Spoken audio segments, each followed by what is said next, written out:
कुटुंब नियोजनाच्या शस्त्रक्रियेनंतर 22 वर्ष महिलेचा मृत्यू झालाय। पुणे जिल्ह्यामधल्या दौंडमध्ये ही घटना घडली आणि यावर अनेक सवाल उपस्थित होऊ लागलेत। पाहूयात। नसबंदीच्या शस्त्रक्रियेनंतर पुण्याच्या दौंडमध्ये महिलेचा मृत्यू झाल्यानं खळबळ माजली आहे।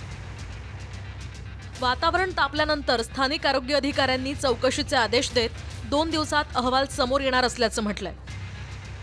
दौंड तालुक्यातल्या केडगावात नसबंदीच्या शस्त्रक्रियेसाठी साताऱ्याहून सरकारी डॉक्टर अनिल कदमांना बोलवण्यात आलं होतं।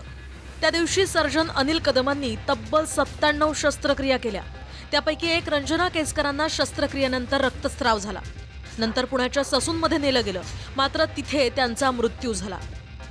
त्यामुळे महिलेचा मृत्यू नेमक्या कुणाच्या हलगर्जीपणामुळे झाला याच्या चौकशीचे आदेश दिले गेलेत। धक्कादायक म्हणजे यातून आरोग्य व्यवस्थेतल्या अपुऱ्या मनुष्यबळाचा मुद्दाही समोर आलाय। माहितीनुसार पुणे जिल्ह्यात कुटुंब नियोजनाच्या शस्त्रक्रियेसाठी एकही स्वतंत्र सरकारी सर्जन नाही।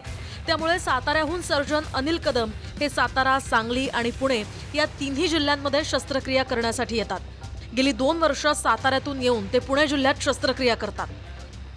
त्यांनी पुणे जिल्ह्यातल्या केडगावात 19, नागावात 13, वरवंटमध्ये 20, रावण गावात 19, कुरकुंभमध्ये 26 अशा एकाच दिवसात 97 शस्त्रक्रिया केल्या। दरम्यान शस्त्रक्रियेवेळी कुणाची चूक झाली हे तपासाअंती समोर येईल।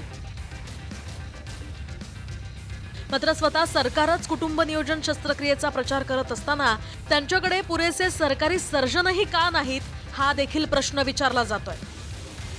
या रंजना केसकरच्या मृत्यूला जबाबदार कोण? आता तिची 2 लेकरं, एक मुलगा आणि एक मुलगी।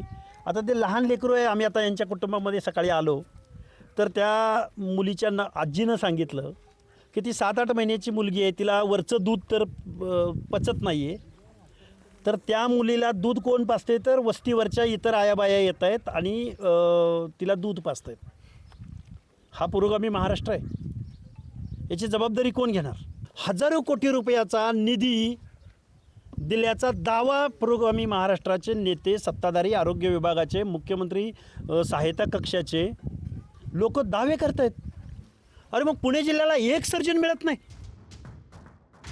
प्रदीप कापसेसह दीपक खापरे, TV9 मराठी, दौंड, पुणे।